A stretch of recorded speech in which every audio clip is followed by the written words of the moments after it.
Welcome to Back on the Broomstick, a modern witch's spoken word grimoire, where two witchy friends from way back are reconnecting to their pagan roots after a long period of mundanity. We're rewalking the path of the wise and trying out all the latest spells, rituals, and magical theory in today's witchcraft and pagan practices. So grab your wand and your incense, your cauldron and your crystals, and join us as we get Back on the Broomstick. Hi, and welcome to Back on the Broomstick. I'm Layla, and on this episode, we're talking about Litha, the summer holiday, Midsummer, the time of fireflies and fairies and late night magic, the time when everything is warm and lush and beautiful. And I'm Chelle, and I have famously dubbed Litha the Forgotten Sabbath. It's a thing. I don't know why, but here we are. We are not forgetting. So I think that this would be a good time to talk about Litha, to talk about fairies. I love fairies, fairy magic, and things that you can do for Litha right now. How do you want to start with the vibe of Litha? Litha is one of those holidays that's a celestial event. It's the longest day and the shortest night. During the summer solstice, which occurs around June 20th or 21st in the northern hemisphere, the north pole of the planet is tilted closest to the sun. And this means that the sun will reach its highest point in the sky at noon. So whatever noon is for your local time, the sun will reach its highest point at noon for several days before and after the solstice. And it'll seem to be in the same position every day at noon. So it almost appears like the sun stands still, which is why it's so easy to observe and why this holiday has been acknowledged by so many different cultures for thousands of years. So the sun pauses at noon, and that results in the longest day and the shortest night of the year. That means that the summer solstice marks the exact moment when the sun appears at its northernmost point in the sky. And it's that point where, again, it stands still. And that's why we call it the solstice, because it's two Latin words, sol, sun, and stitum, to stand still. And the exact moment of the solstice is on June 20th at 10:42 p.m. Eastern Time. So if you live somewhere else, the time's going to be different. I have mixed feelings about this because here where we are in the Northeast, it kind of feels like summer's just starting. And then the thought of it just started and now here's the longest day and it's all downhill from here. That Right. just it has this weird thing in my mind. It doesn't settle well. Yeah, and sometimes it's even called midsummer. And why do we call it midsummer if it's technically the first day of summer? It's also a perspective thing, in my opinion. I think that's because the Celts had two seasons. They had winter and they had summer. So the summer solstice comes right in the middle of what would have been their summer season. Right, because they looked at Beltane as the start of summer. So when I think of midsummer, I kind of think it's almost like they're two separate things to me. I don't know if you feel this way, but I feel this way. Because I look at Litha as honoring the sun, honoring the flushness, honoring the growth, all the things that are new and fresh and that are making me so stuffed up right now that I can hardly breathe. Those are the things I think of with Litha. But with Midsummer, I think more traveling between our realm and the fairy realm and the magicness of it. And I don't know, they're just two separate events in my brain. Isn't that Litha, though? I mean, Litha is the fairy realm and it is a liminal space. Litha is one of those liminal holidays. Maybe it's just how I compartmentalize these things in my brain. Maybe, and you could absolutely say Litha is just the day of the event, and Midsummer is more of like the season and the feeling, more of an extended time of summer. It's kind of like those warm summer nights. I don't know. I think midsummer, there's something about the day and the night that I think are drastically different about the summer season. And maybe that's where I kind of differentiate the two. Litha's more of the bright sunlight celebration in my mind, and midsummer is more of the evening and night celebration in my Ooh, mind. okay, I see. I see. That's an interesting way to look at it. I like that because there is that, Litha is all about celebrating the sun, Bel, the sun god, or sometimes you'll see Lu celebrated as well, the king of the Tuatha De Danann. So you can celebrate that energetic, go get 'em, grow everything type of power during the day. And then at night, it's that more sensual, the fireflies, the warm air on your skin, the moonlight, the The starlight. balefires. Yeah. Yeah, fires in the distance, the drumming, that kind of vibe. That's the midsummer piece to me. So I Okay. guess that's kind of this just came to me as I was kind of speaking it out to you. It's almost like they're differentiated by like day and night to me. Okay. Yeah, I can see Litha's the that. day and midsummer's the night. Well, there is also, the play A Midsummer Night's Dream that does have the fairies in it. You've got Oberon and Tatiana and Puck. Puck was a great character in that Oh, movie. yeah, Puck is a lot of fun as long as you're not the butt of his joke, right? Well, But yeah. but a lot of people associate Midsummer with the feelings of that play or that movie because that is about people who go into the woods and get enchanted by the fae and get kind of involved in these elaborate love affairs, triangles, I don't know. But it's all about that sensual summer magic of the night. And that's exactly what I think of with Midsummer, whereas Litha, it's about the sun shining and everything being lush. This is also, I never have thought of it as one of the harvest festivals, but if you think about it, it kind of is because this is where kind of the first things are starting to, Just barely starting to trickle in, especially yeah, this year. But yeah, it is that. It's when everything is so abundant. The seeds that yep. you've planted physically and metaphorically earlier in the year are now above ground. They're ripe, they're flowering, they're starting to produce. Everything around you is growing.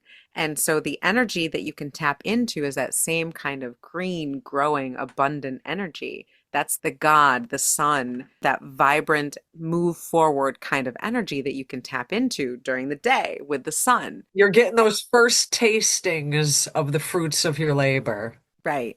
So the energy right now is all fertile energy. It's all new beginnings. It's also a good time, I think, to kind of shed we're at the halfway point as far as the calendar year. We're kind of at that 6 month mark, and also a time I like to utilize to, I had this plan at the beginning of the year. Now we're 6 months in. How's things going? What do I need to adapt? What do I need to change? That refiguring things. Maybe where you were magically 6 months ago isn't where you are magically now. There's a whole slew of things that can change in 6 months. So I think it's also a good time to commune with the land, talk to those land spirits, see where you're at, see where you need to go, see what you need to adjust. It's a great time. Feet on the ground time is what I like to call it. This is the time, especially here in the Northeast, where we can finally, without freezing our butts off, put feet on the ground. And that has a way of recentering you. So it's a good time to kind of do that 6 month recentering. Not just by the calendar, but also celestially. This is a liminal time. The sun is at its strongest. It reaches its peak, and now it's going to gradually get less strong. It's That going sounds like me on some days. right? It's going to go into its waning phase. The strength of the sun will be waning, and the nights will slowly start to get longer. The cycle of the sun and of the god mirrors the moon phases and the phases of the goddess. It's just on a year-long cycle instead of a monthly one. So in the southern hemisphere, it's actually Yule right now, which, I love Yule. I just don't like the cold. So wherever you are in the world, the solstice is a midway point of the year, midwinter or midsummer. The sun begins to get stronger or it begins to get weaker. Yeah. This is also a division of the year. In our episode last year, we talked about the Oak King and the Holly King. This is when the power of the Oak King is at its height and then starts to gradually wane until the Holly King takes over for the dark half of the year. So you have that going on as well. As much as I look at it as almost like the beginning of the end as far as the year goes, there's a whole lot of season left. This isn't doom and gloom. And for the Southern Hemisphere, it's the longest night, and now they have that gaining sun to look forward to. I think that a lot of things that we do magically go in ebbs and flows with the season, and the easier that starts to come to you, the more you get in a groove where you're not feeling the anxiety of what to do, when to do, how to do, and you just kind of feel it when it comes. How many times have we done Litha not on Litha? A million. Lots. A million. So, you get into this groove with magic where you just kind of feel it as it comes. And I think that's where my division, kind of circling back to the Midsummer Litha thing in my brain, Mhm. I start to feel like that difference in magic between day and night. Day Yeah, magic this time of year is different than night magic this time of year. that's that cycle thing, that's that day night cycle that's mirrored in the wheel of the year. And that's why I love following that type of cycle, because if you follow those subtle shifts of nature, those subtle shifts all around you, you can really start to get in tune with that. Just like you said, to feel those shifts between the day and night magic, you can start to feel those shifts of the earth's natural rhythms in yourself too, and be more attuned to that. And that can help you be more grounded in your magic, that can help you be more connected to your craft and connected to your magical self. Now, we got a message that I want to talk about. Sometimes our perspective in the Northeast on celebrating the Sabbats is a little different with folks in different regions with different climates and different landscapes. So let's just quick touch on a message. We got an email from someone. Now, at the end of their email, this person says, it's a little dangerous to be out of the broom closet here. And they are from Southeast Texas. So we're just going to refer to them by their first initial of K. Hey, Kay. Thank you for emailing us. It was a very, very nice email. I'm just going to kind of paraphrase a little bit. Now, Kay has been on the witch path since 2018 and has been loving our podcast. So thank you very much for that. Thank you. And she listened to our 2023 episode on Litha. I highly recommend our 2024 episode on Litha. We talk about the Oak King and the Holly King. Really, really good. I recommend all our episodes. What the hell? She says it was super interesting because I have really opposite feelings about the summer and the rest of the seasons than y'all do. Here in Texas, the summer is oppressive, draining, exhausting, and we just try to survive the heat and the drought. The grass is brown and prickly and hurts to walk through. Scorpions, rattlesnakes, copperheads, water Ah, moccasins, and black no, widows are no, abundant. no. The dirt is dusty and constantly being blown into dust devils that hurt to breathe in. When the south Oh, winds blow, the humidity feels like an energy vampire riding on my shoulders. She says that even though she's sun oriented and hates the cold, summer means that she's inside, shut off from the outside world, does not feel magical at all. So everything that we like about the summer, she doesn't have the same thing. yeah, I never been to Texas, and boy, if that wasn't the most poignant description I have ever heard. Yeah, you describe it very well. Now, Kay, I do have some insight here because I did live in Southern California for several years, and I have also stayed in Texas. I have quite a few relatives that live in Texas, so I am familiar with this weather. Now, when I first moved to California, I didn't know what to do because the landscape was so different than the very wet forest of the Finger Lakes in New York State that I was familiar with. And then I fell in love with it. It just took one camping trip to Joshua Tree and seeing the stars and hearing the life and seeing the rattlesnakes and the dust devils and yes, even the black widows in my backyard to appreciate that. It's a I different remember kind. you sending me a Black Widow picture one time, and I was like, oh my God, move back to New York. I kind of love them. But yeah, that life is beautiful. It's scary and it's different, but it's gorgeous and it's powerful. And you can honor its power by acknowledging its force and choosing shade, shadows, and rest. Work with the sun energy when it's softer in the morning or in the evening or while you're indoors in the air conditioning. But work with that harshness. Acknowledge the sun as a god of fierce discipline, not just growth and radiance and beautiful summer days. He is the God of power, but also responsibility, of different sides to that season. And, the serpent too is also a symbol of solar power. They absorb the energy of the sun, they coil on themselves. They are a symbol of Hecate and so many different goddesses and gods. So, there's power and honor in that as well. So the god, that sun god, is an acknowledgement that sometimes power comes with responsibility, but finding those differences and what they can teach you is part of being a witch. And I know that Joshua Tree is not the same as Southeast Texas, but people have been finding magic and connection to the gods in the desert forever. It is so easy to go out there and feel such a deep connection to everything, to feel that vibrance, that life, that magic pulse that somehow the desert is so full of. And even though at first glance it might look dead or empty, there's so much there. The magic is powerful. Jim Morrison being out in Joshua Tree at night with the stars. I mean, he wrote really weird, crazy, magical songs about that because that place is powerful. You can feel it in the desert and in the You dunes. know, I think that this goes right back to how I kind of differentiate Midsummer and Litha in my brain.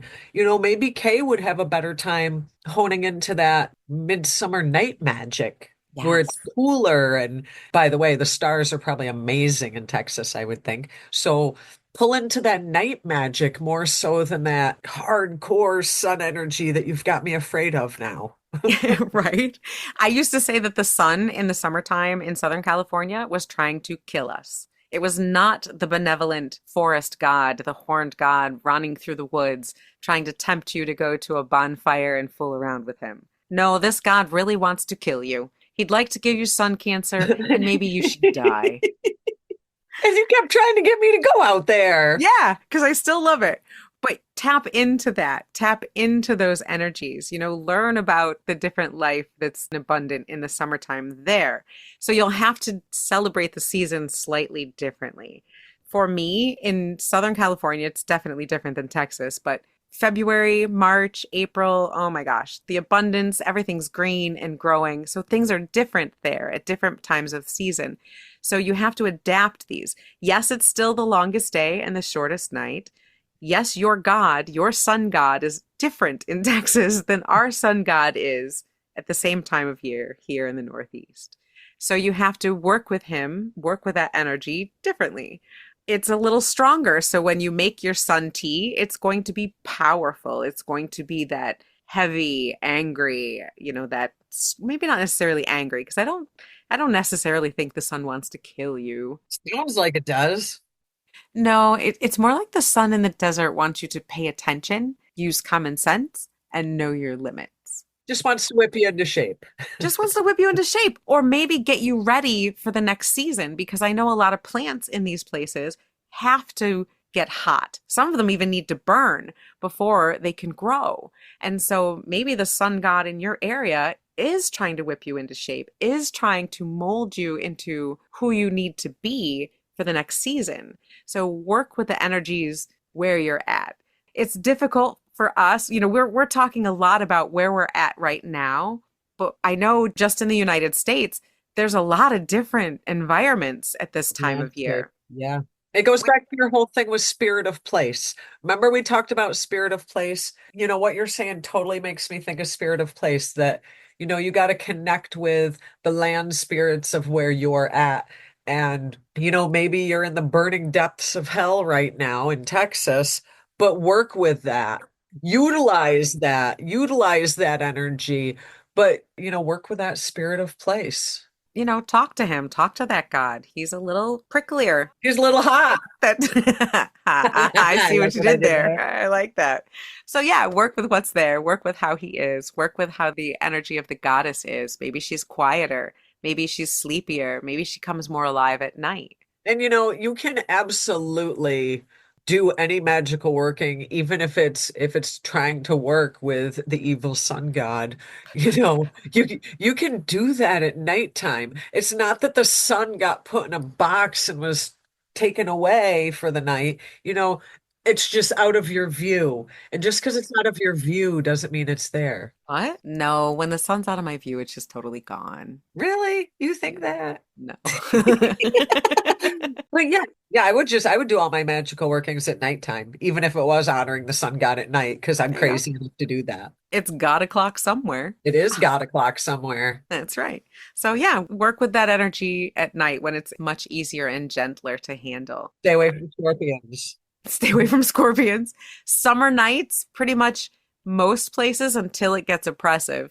But summer nights can be absolutely sensual, beautiful, wonderful ways to connect with that warm, more gentle sun energy. That still is giving that power and strength and abundance. It's Yeah. just giving it from a corner that it's dark where you're at and you can't see it. And that's okay. Yeah. Thank you, Kay, so much for sending in this question. I'm so glad that you wrote to us, and I'm so sorry that it's dangerous to be out of the broom closet there. We hope you have good air conditioning. All right, so we keep talking about a midsummer night and a midsummer night's dream, and that's a lot because this holiday reminds Shell a lot of the Fae and of that movie or the play, A Midsummer Night's Dream. It does. And, we did way back, who knows when I was a younger soul, we actually did a Midsummer Night's Dream themed ritual. I think we did do it for Litha. Oh, it was for Litha. Yep, I remember the fireflies were out and beautiful. I think one thing that really strikes me the most about the summer nights and the midsummer night is in the nighttime in the summer, you've got that warm air, you've got the fireflies, even more magnificent to see the moon, at least where I'm at in the summertime. For some reason, it seems bigger, closer to the earth in the summertime, and it's just huge, and I love it. And I feel like this time is a good time to connect with the Fae. There are those that are out there claiming that this is when the veil is thinnest between the Fae realm and this realm. And I do believe that to be true because, especially when I think of the Fae, I'm thinking of, I'm not, I know there's snow fairies, I get it, but when I think of the Fae, I think of more summertime Fae. They're living in little trees and little moss areas, not in snow mounds. So this is definitely the time that I especially most associate with that Fae work and being able to make that connection. The type of fae that Shell is referring to here is what I would call land spirits. And in the Northeast, she'd be most familiar with land that is awake, mostly spring through the fall, and then it goes to sleep for the winter, basically. And yes, there are absolutely land spirit fae that thrive in the winter and the cold, but they're not very abundant and they're not very nice. So unless you're doing work with them, you might not even be aware that they're all around you. Please be careful. The Fae can be dangerous folk. Please be careful. They're not that bad, especially land spirits. Well, yeah. I associate the summer solstice with the Fae mostly because solstices are liminal times. And you'll hear a lot of witches and magical people talk about different holidays and the veil being thin, whether it's between here in the spirit realm, here in the Fae realm. They'll talk about that a lot. And the reason is because these are between times. It's a time between a time. So in this case, this again is a celestial event, the longest day and the shortest night. It marks a powerful threshold on the wheel of the year. It's a pause. The sun pauses in the sky at midsummer, at the height of its power. It's a moment when the energies of the light half of the year shifts. It reaches the height of its power, but then it begins to wane. Then it begins to march towards the dark half of the year. So Litha is that threshold. It's the height of abundance and warmth, the sun-drenched very apex of power, but it's also a tipping point. It's also when the tide turns from that waxing to fullness to waning to the dark half. So it's a threshold. It's the moment of the sun god's greatest dominance and power, but it's also the moment of his downfall. It contains that first whisper, the first beginnings of the dark half of the year. This is a cycle. This is cyclical. It happens every year. And that gives it its power. That gives it its liminal quality. So that makes it very predictable, regular. It's cyclical. And so that makes it a very magical time. It's a magical moment. So if you wanted to celebrate that exact moment, again, that's June 20th at 10:42 p.m. Eastern. And that's the exact moment of the solstice. And there's actually sites all across the world that have formations. A lot of them are rock formations where somehow, some way, they were placed, built, grew, whatever the case may be, where the sun goes through a specific area right at the moment of the solstice. It's Glastonbury, I believe, that is one of those spots. And I also believe Stonehenge, the sun lines up between two pillars and strikes the stone in the center, I believe. There's also something with the pyramids where the Yep. sun comes up directly between them on the solstice. Yep. So this is definitely it's almost like you said, it's a guaranteed thing to happen each year. Yes, and it's something that has been celebrated for 10,000 plus years. I mean, they have evidence of this being at least marked and noted in many, many cultures around the world, way, way back into history.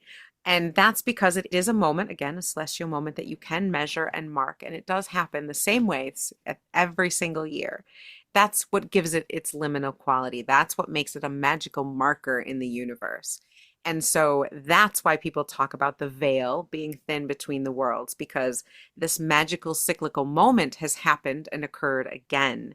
And so that opens the world, that opens the space. And some people, the Celts, the Irish, have the Sidhe, the Tuatha De Danann, fairy folk, the people under the hill. And they were here before humans were. They were one of the many different types of people that were here. And some people say that it was Litha, it was midsummer when they had to go underhill and went off into the fairy realm. So sometimes they say that's why they're associated with it. There's a lot of lore and tales associated with the Fae and midsummer. And so, that kind of led me down this rabbit hole of working with the Fae this time of year. But, you hear the rumors, you hear what's out there. Yes, you need to be careful working with the Fae. Should you be scared of working with the Fae? Absolutely not. But should you use an air of caution? Well, yeah. I'd say the same thing about using bleach in the laundry. There you go. We have talked about the Fae before, and we mostly say that basically you should be polite. You should always say what you mean. That's pretty much it. As long as you do that, you're fine. If you say you're going to do something, make sure you do it. Well, yeah, and I'm also a big proponent of when you're working with the Fae, bring gifts. It's like going to your grandma's for Christmas. Bring gifts. Preferably shiny gifts. Or another favorite of mine is honey. Fairies like honey. They do sweet things, shiny things. Always good. Always good to have a nice exchange. Now, an exchange with the Fae, since you mentioned that, why don't we get into a little bit about gifts for the Fae, which are a nice thing to leave out for Litha or for summertime. And we'll also mention a couple spells and ways to work with midsummer and Fae energy in your practice. You know what I did one summer? You know how you can get that thread it's almost like silver thread. You know what I'm talking about? It's kind of Hmm. coarse, but it's basically silver thread, but it's a little coarse. I would leave out 6-inch strips of that because to them they can make bracelets or ropes or it was their size. I was leaving these little 6-inch silver cords around. They were shiny. I thought it was cute. It worked. Taking ribbons or cords, knotting them and saying your wish into them as you knot it and then tying it on a tree is often something that people will do to make offerings to Fae. One of the things that I recently learned was about the elder tree and elder trees or the witch's tree. Sometimes it's also called the fairy tree. Ooh, why is that? There's folklore that says that it's inhabited by a land spirit, sometimes called the mother, and that if you see an elder tree and you want to take some berries or flowers from it or take some of its wood, that you have to ask permission first, which we kind of You recommend should you do do. that with everything. Yeah. Specifically with this tree, you have to ask permission because if you don't, she would definitely get her revenge. Ooh, So do you had to tell. be careful. Well, I don't know what she would do, but they just said that it was bad and she'd get her revenge. So they left it blank to let your imagination run wild. Because we follow directions and we don't find out the bad stuff. We're not fuck around and find out people. No, we are. I'm just fibbing. So, elder trees have a lot of Fae traditions around them. They are sacred to the Fae. And if you visit an elder tree, especially around Litha, you can make offerings to the tree and do that to make wishes with the Fae. Again, just make sure that whatever you offer them is worth whatever you're wishing for. And that if you give them a gift of words or a gift of something that you'll do, make sure you follow through. And, also I think working with the Fae gives you that opportunity because you will be out kind of out in the land, and you will be kind of communing with the land while doing so. Working with the Fae almost kind of doubles as having that connection with the land in that moment. Midsummer is a wonderful time to go out to your land, like Kay, deep in the heart of Texas. Go out to your land and find out what your land is like. Go out when the sun's not trying to kill you. Go out at night or whenever it's comfortable and walk your land. Walk it, okay? Again, not for Kay. Don't walk it barefoot because you might get bit by a snake. But, walk your land. Try to feel it. Put your hands in the dirt. Put your toes in the dirt. Touch a tree. Touch a plant. Or walk the sidewalks, walk wherever it happens to be, and listen to the land, listen to the insects, listen to the cars, listen to the rhythm of the land around you, and really try to connect with that. The nighttime is fabulous in midsummer because it just feels magical. There's something about it. There's something that just feels different.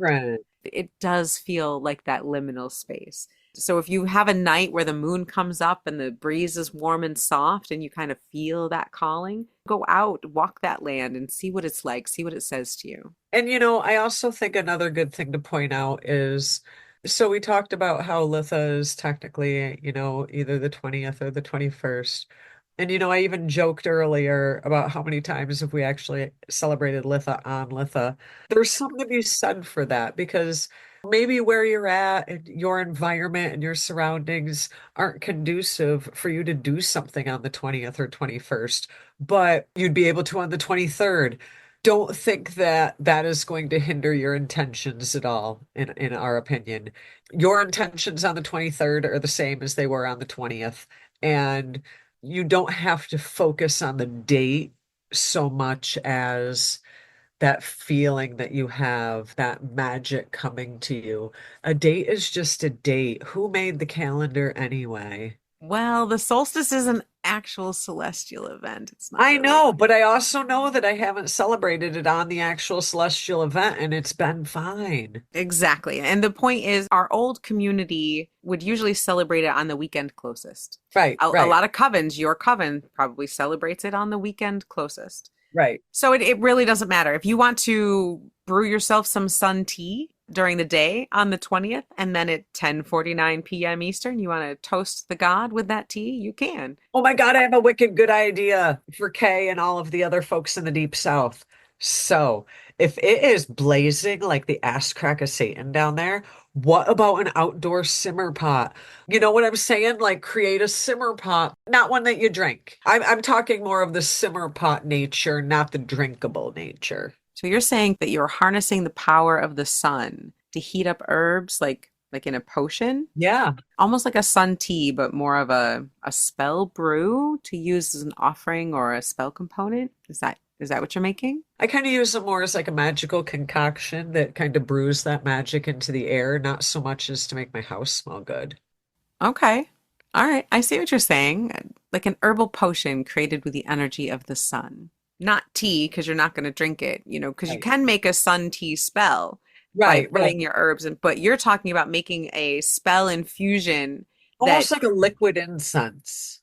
all right, so Satan's ass crack, use the heat of that sun to Yes. power a spell, power a Yes. tea spell, put your drinkable herbs in there, put your mint for money, put your chamomile for peace, put your green tea in there for power, whatever you need, and use the power of the sun to do that. Or like Chelle said, try to brew yourself a potion, make sun water, make solar water, but infuse it with those herbs. Put those herbs and things in there that you want in addition to the power of the sun, and then label it. And now you've got this herbal concoction of energized sun water with all the power infused of these herbs that you've added to it as well. So you can have your moon water and you can have your sun water. Please label responsibly. Yeah.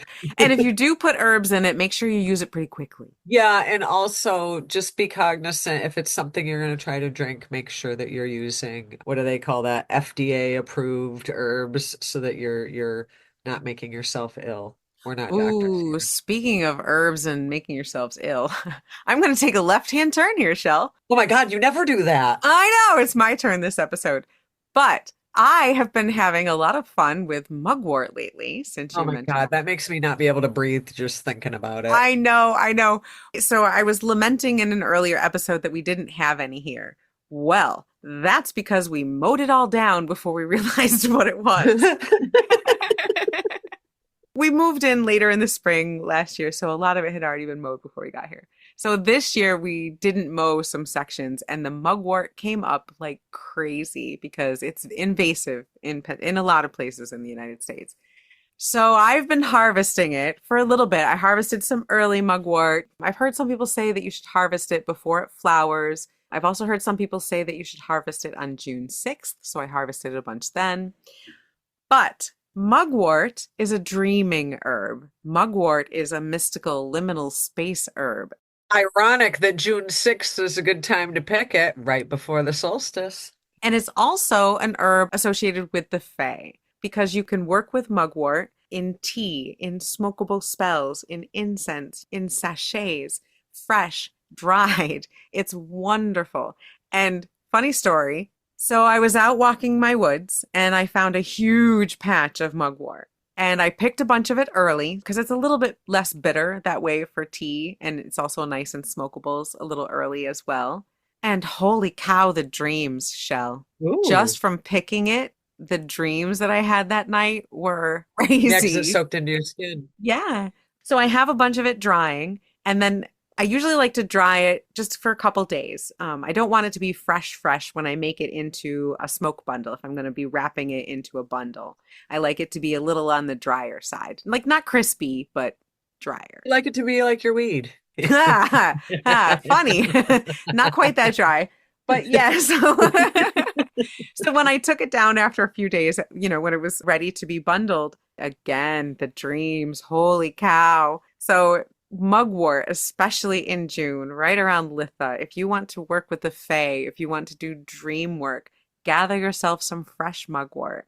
Put the leaves in a little cotton or linen bag, whatever you've got. Put it under your pillow, put it near your bed, and ask for dreams. Do a ritual where you ask for it. Tell the herbs your intention. I want to dream about my future job. I want to dream about the best relationship for me. Set your intentions. Ask the herbs to help you. And then put them next to your bed with a journal or your phone ready to record. In this case, it's really, really important. Yeah, because you don't remember your dreams after a while being awake. They're so fleeting, especially if you cross the hedge, if you're doing liminal dreaming, if you're doing magical dreaming, it can be so ephemeral, they can be so fleeting. So definitely have something to write down or record your dreams as soon as you wake up. Hit that record button and say everything. Tell your sleepy self before you go to bed, I will remember to hit the record button, or I will remember to write down everything I think of. The only thing I want to point out is there are other options besides mugwort if you are dire allergic to it like I am. That's true. There are other things. I just happened to have an experience this year with mugwort. So you make me want to go like rub it and touch it. Wow, that's weird. That's bad. You're so allergic to it. But it already makes me stuffed up and I can't breathe just because it grows near me. I might as well rub it and touch it and have dreams. There you go. There's a lot of different stories about how you can see the fae or work with the fae. And summertime, when the nights are magical and the fairies are out, is a perfect time. It feels magical. It feels like fairies are there. So there's also a couple different things that you can do. One, I heard when I was very little, was that if you look between a cat's ears, when they're staring at nothing, you could see fairies. Interesting. I also have a couple different spells because I've also heard that like if you take elderflowers and make like an elderflower, you don't even have to make a tisane out of it. You can just kind of soak it in the water for a little bit and then just touch that water to each of your eyelids and your third eye and say a charm. You could see the fae. You could also do that with mugwort. You could make like I said, a little tisane or a little tea out of mugwort, cool it down, or just soak it in the water a little bit and just gently touch each eyelid and your forehead. Not if you're Chelle, not if you're allergic to it. So if mugwort isn't your thing, you could take a little bit of cat hair or catnip along with some type of dreaming herb like blue lotus or damiana. Mix them in water while focusing on the intent of being able to see into the fairy or the magical realm. And then under a summer moon and under an elder tree for best results, dab a bit of that water onto your eyelids and your third eye. while repeating your intention to have true sight or to see through falsehoods or to see the fae. I always was told when I was little, don't look too deep in the hole of a tree. Because if you look too deep in the hole of a tree, a fairy will look back out at you. There you go. I like that one. And that scared me because I was afraid to look in a tree and find a little face looking at me. You can also do a spiral fairy wish spell with just a stone and a few leaves or petals, strands of grass or whatever. Find a spot outside and center yourself. Take a deep breath and state your wish or your intention, and then start to slowly walk inward in a spiral. And every few steps, just drop a little bit of the petals or the leaves and repeat your wish. Whatever it is your intention is, just slowly walk this spiral, dropping those petals and stating your wish over and over. When you get to the center, hold your rock or pebble that you brought with you and bury it in the dirt. And thank the earth, thank the fae for making your wish come true. Then walk back out the spiral and don't look back and don't return to that spot for 3 days and your wish should come true. I want to circle back real quick because you made me tell you what I would leave as a gift for the Fae, but you never told us what you would leave as a gift for the Fae. I personally like to leave plants. I like to bring some of my plants out there. I like to leave flowers. I like to make offerings by working my land, I guess. I like to clean up my land. I like to take care of it. And in doing that, I feel that I am helping to steward the fae of my land. Helping them kind of upkeep their home? Yeah, yeah. And sometimes when I make a garden, I will plant flowers in there, particularly for the fairies, so that they can have beautiful things there. But most of the time, actually, my favorite thing to do is fairy chess. And we've talked about this before. Fairy chess is something I learned from a Green Egg magazine a long time ago. There was an article. Green Egg. Oberon Zell and Morning Glory Zell. I believe it was Morning Glory Zell who created this game. You find a stump or a rock or a small patch of dirt on the ground, and you take other little things. Now, try not to disturb the land too much. Everybody knows that making those stone piles are probably not good for the environment.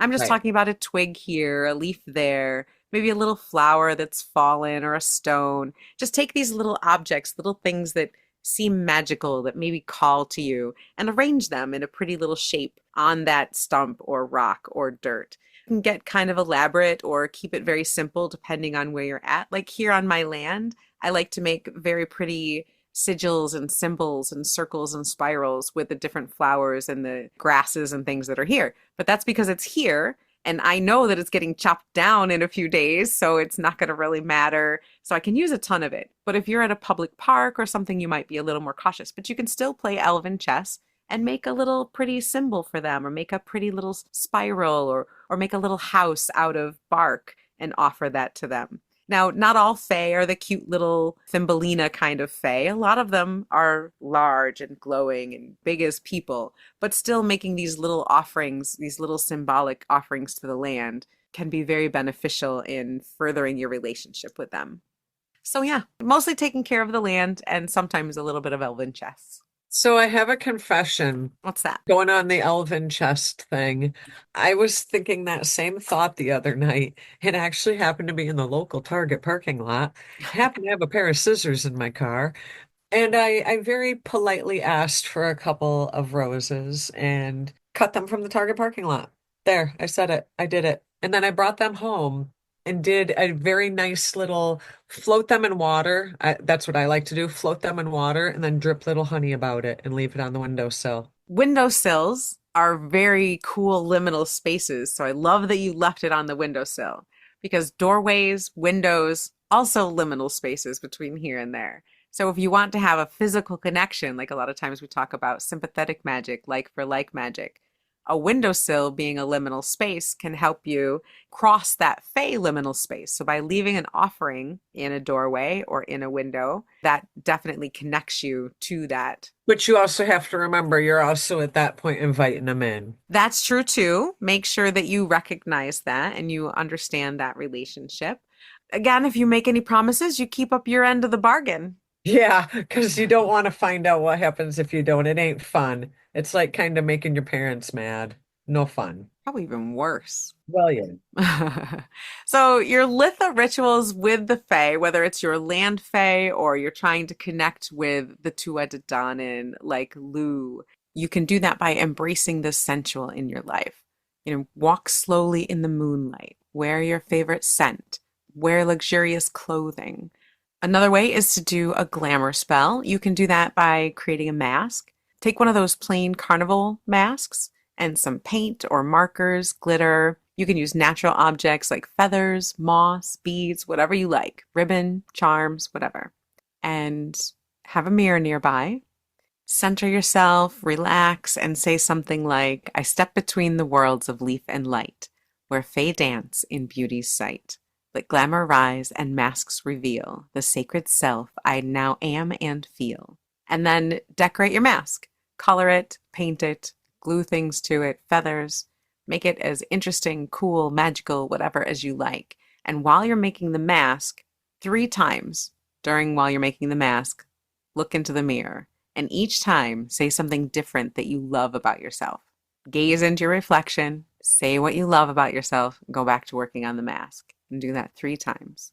When you finish the mask, state your intention, which should be some type of quality that you want to bring out of yourself or honor with the mask.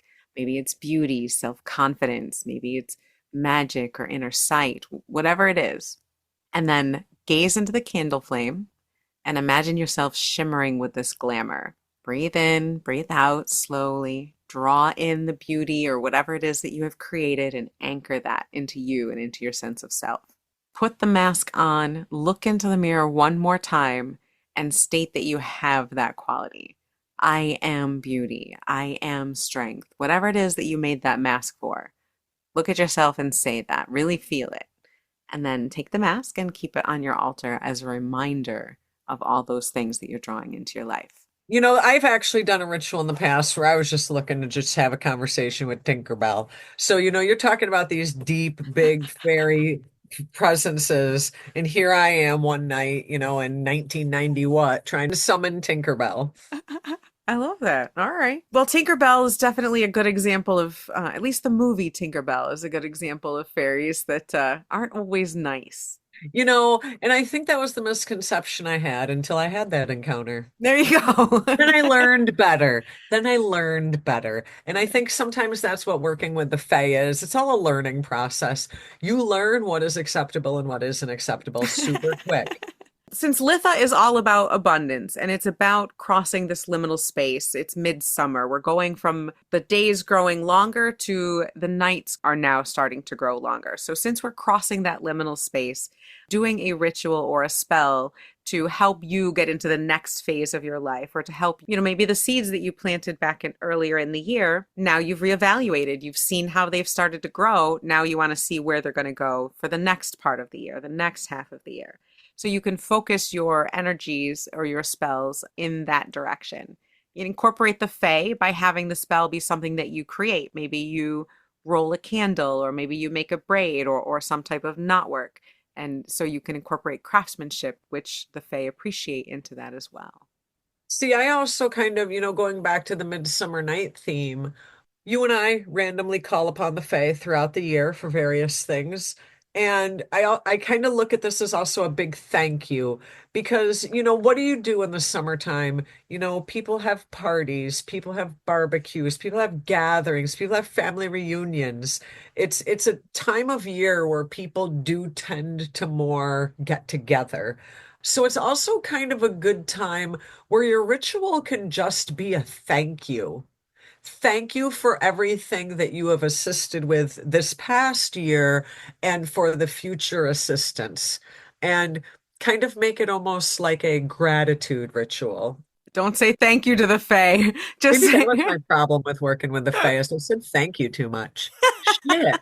no, traditionally you should say, I appreciate your assistance. Your assistance helped me in many A ways. celebration of assistance. Celebrating their assistance, kind of I keep going back to that word. It's just rolling off my tongue. I'm such a people How about pleaser. just be thankful for abundance? Be thankful for the energy of the Fae that's in your life. what is a barbecue but a bonfire where you're celebrating fire and summer and that abundance? So, incorporate all of that in there. I just have these visions of little fairies using little flowers to get drunk off of, using them as their little cup, fill the little flower with some drinky drink and get a little kooky. I think maybe it's Patricia Keneally Morrison's fault, or maybe it's Morgan Daimler's fault. I'm not sure, but I tend to see the Fae as like big, shining, scary people who are very beautiful and very angry. See, and I don't see him like that. I see him more kind of a compact figure that is very delightful unless you cross them. Kind of like me. I can be a dream until I get to that point. And I kind of look at the Fae as delightful and unless you cross that line. So you're kind of like Tinkerbell. You can have happy Tink and angry Tink.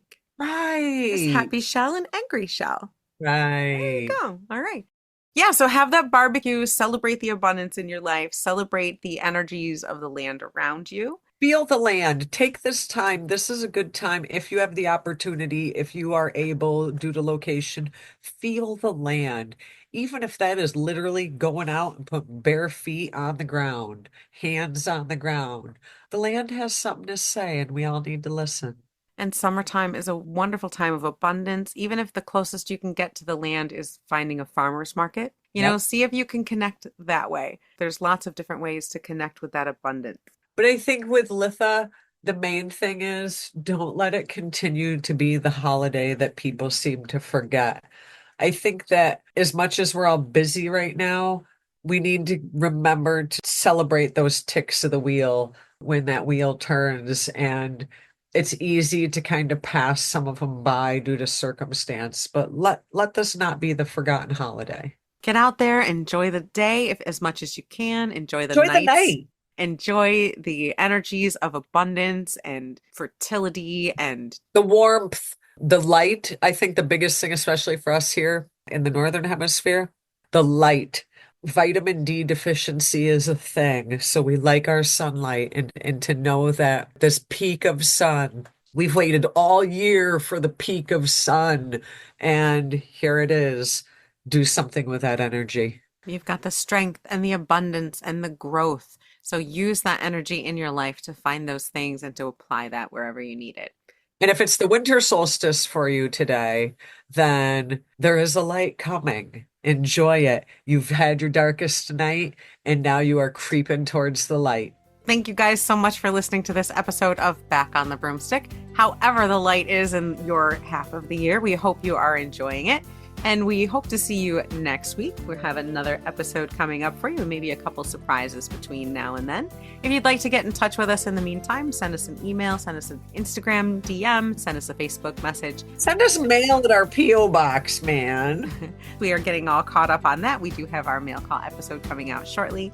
That information is down in the show description of the episode. We hope you enjoy your summer solstice. Until then, be wise, be wicked. And keep it witchy.